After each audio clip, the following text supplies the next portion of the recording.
आपण पाहत आहात टोला न्यूज. ज्ञानाय फाउंडेशन कला साहित्य विचारमंचच्या वतीने ज्ञानाय कला काव्य महोत्सवाचे आयोजन करण्यात आले होते.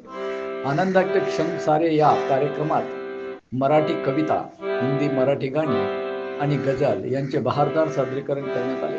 महाराष्ट्राचे सुप्रसिद्ध गझलकार मसूदभाई पटेल, ग्रामीण गीतकार चंद्रकांत जोगदंड, गायकवाडीचे कवी गायक आनंद गायकवाड, दर्दभरी आवाजाचे सुप्रसिद्ध गायक छगन वाचवरे, कराओके गायक खाजाबाई, डॉक्टर चारुदत्त नरके, कजरी दिवाळी अंकाच्या संपादिका श्रीमती अलकाताई भुजबळ, सर विजयाताई नरके, चैताली भुजबळ, रागिनी कुजळे, श्री व सौ बंदुके, अहिर मॅडम श्रीकांत कुजळे, महाराष्ट्राचे रानकवी सुप्रसिद्ध निवेदक जगदीप वनसिव आणि ज्ञानाय फाउंडेशन संस्थापक अध्यक्ष सीताराम नरके साहेब उपस्थित होते.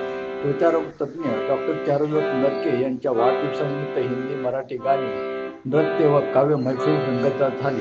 जगावेगळ्या व्यक्ती येऊन मला शुभ आशीर्वाद दिले. मी व माझा परिवार आनंदाच्या जोहात न्हाऊन निघालो असून माझ्या आयुष्याच्या स्मरणात राहील असे म्हटले. उत्सव मूर्ती पुणे येथील ज्ञानाय फाउंडेशनच्या नरके पॅलेस येथे कला काव्य महोत्सव साजरा करण्यात आला. धन्यवाद. आपण आमच्या चॅनलला सबस्क्राईब केलं नसेल तर सबस्क्राईब करा, लाईक करा, शेअर करा, बेल आयकॉनचं बटन दाबून असेच नवनवीन व्हिडिओ पाहत राहा. धन्यवाद. आपण पाहत आहात टोला न्यूज.